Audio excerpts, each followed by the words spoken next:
So I pissed off my sister this morning. Ugh. I had a shower as I do every morning to clean and manage my curly locks.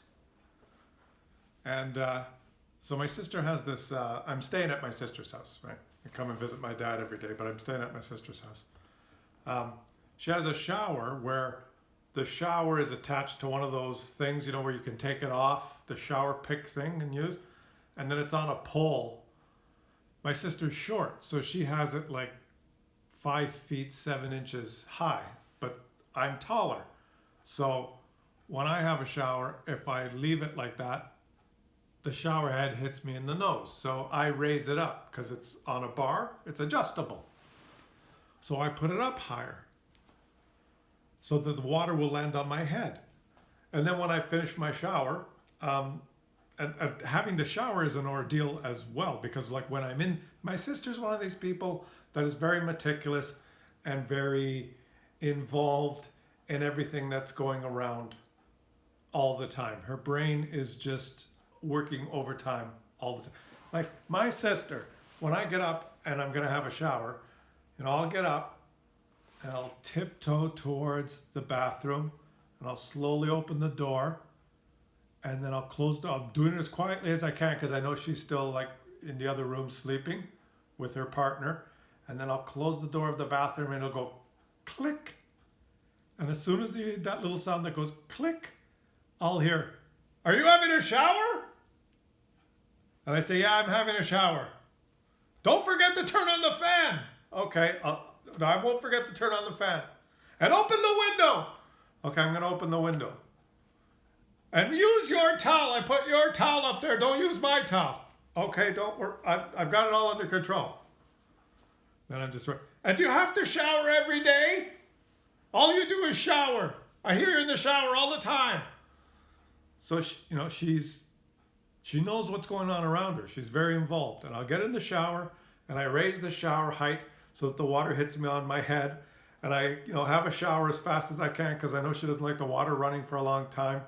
Because if I have a shower for more than 3 or 4 minutes, through the water falling in my ears and the shower doors closed, and I'll hear a muffled in the, from downstairs, "How long are you having a shower for?" And that's what I'll hear in the middle of the shower. I'll hear downstairs.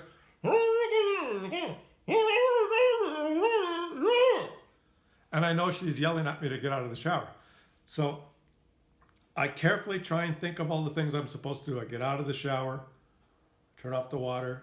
I make sure the window is open. I leave the fan open. I turn off all the lights. If I leave a light on, whoo! And then I, go back into, towel myself off. I go back into the room.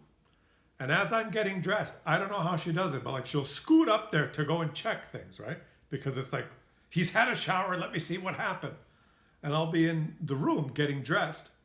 And I'll hear from the bathroom now, because she scooted from the basement to the bathroom. "You didn't move the shower head back down. You think I would come to your house and leave the shower head up?" I never know when to open the window or close the window. I went there once in the summer. I can't visit my sister in the summer anymore because if I go in the summer, sometimes she has the air conditioning on. And that's okay. So when you come in the door, it's an ordeal, right? You got to open the door, get in, and close the door fast. Because the air conditioning's on. You can't leave. So you got to scoot. If it takes you more than 2 seconds to come in, door open, get in, slam. If it takes you more than 2 seconds, the air conditioning's on. So you spend the day either inside or outside, coming in and out of the door with open slam, open slam, open slam whenever you come in or out. But later in the evening, when you retire to the guest room to sleep and it cools off at night, I may crack the window open because when I sleep, I like to have some fresh air in. And I don't know how she does it, but it'll be like 11 o'clock at night. It's cooled off. The air conditioning's technically still on, but it's not running because the house is cool now. And I want some fresh air. So I'm like, maybe she's asleep. I think she's asleep now. And I'll go to the window and I'll close. She's got these windows where you got to turn the latch and then push them up, right? I got to do it as quiet as possible. So I grab the latch and I turn the latch, it's a little stuck, turn the latch, click, just a click to start turning the latch, right? To open the window from the other bed. She'll hear that, even if she's asleep. She'll hear it. Don't open the window, the air conditioning's on. I'll hear it from the other room. Like, fuck, she got me. There, I'm not opening it. And I'll slowly try and, I can hear you opening it. So I have to, in the room with the air conditioner. I can't stay with her in the summer anymore. I can only come. Winter's no good either, because in the winter, it's the argument about the heat, because she doesn't like the heat on, because it's too expensive to have the heat actually heat the house. The heat, for her, the furnace and the heat in Canada, it gets cold in the winter, minus below zero, it's ice and snow outside. But for her, the heating system of the house is simply there to not allow the pipes to freeze. It's not there to bring the house temperature to a comfortable level where you can live comfortably. She wears a sweater and a coat and fleece pants and booties and a hat sometimes inside. Because if I go, it's freezing in here, and I go and I see that the temperature is 15 Celsius, which would be what, 15 to 30, like a 15, double it, 30, 60. If the house is 60 or 58 degrees inside, for her, that's okay. The pipes won't freeze. That's fine. Put on a sweater. What's wrong with you? Yeah. And I would say, well, can you put the heat up? And it ends up being an argument. So I can't go in the winter. I can't go in the summer. I have to go in these shoulder seasons when I visit my sister, when it's like not too hot that you need the heat and not too cold, or not too hot that you need the air conditioning and not too cold that you need the heat. So there's no arguments about whether the window's open or not. But there's other things you got to worry about, right? I tried to make something to eat. Eating is a problem too, because if you're eating and she's not eating, then you're consuming more than her, which gets her upset. So I have to kind of, go in there. Because I'm much bigger, I have a higher metabolism. So she has a half an egg for breakfast and then doesn't eat till dinner. I like to have something for lunch. So she had these wraps, those wraps, like bread, flat bread. I thought I'd make a wrap. I put some peanut butter on there. I cut up a banana. You ever have that? Banana and peanut butter on a wrap, and then you roll it up. And the wraps are about 12 inches, it makes a tube, 12 inches long. Peanut butter and banana in there just as a snack. I made 2 of them. And I thought, well, I'm going to go sit down and eat them, but I don't want anything to drip out. I'll get a plate. So the wrap is 12 inches long. I went into her cupboard to get a plate, and she's got a nice assortment of dishes and cutlery and glasses and stuff. So she's got big plates, medium plates, small plates. I picked one of the bigger plates so that my wrap would fit on it without dangling over the edges. And apparently that was the wrong plate to use, because those plates, when she saw me, when she saw me on the couch with the plate on my lap, ready to enjoy my wrap for lunch, what are you doing with those plates?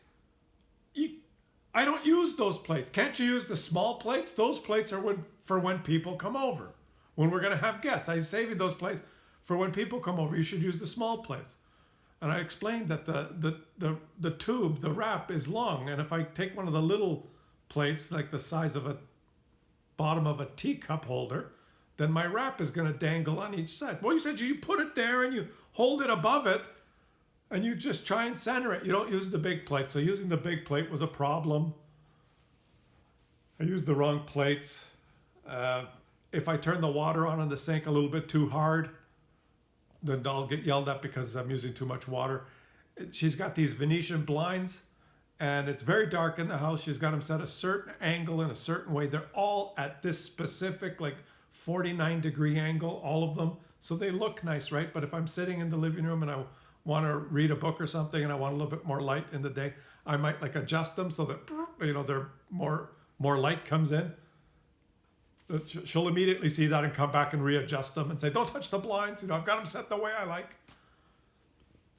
And I'll turn the light on because there's not enough light because I can't adjust the blinds. So I put the light on and I'm reading a book, and she'll be in the other room and I can tell that it's bothering her. She'll be like,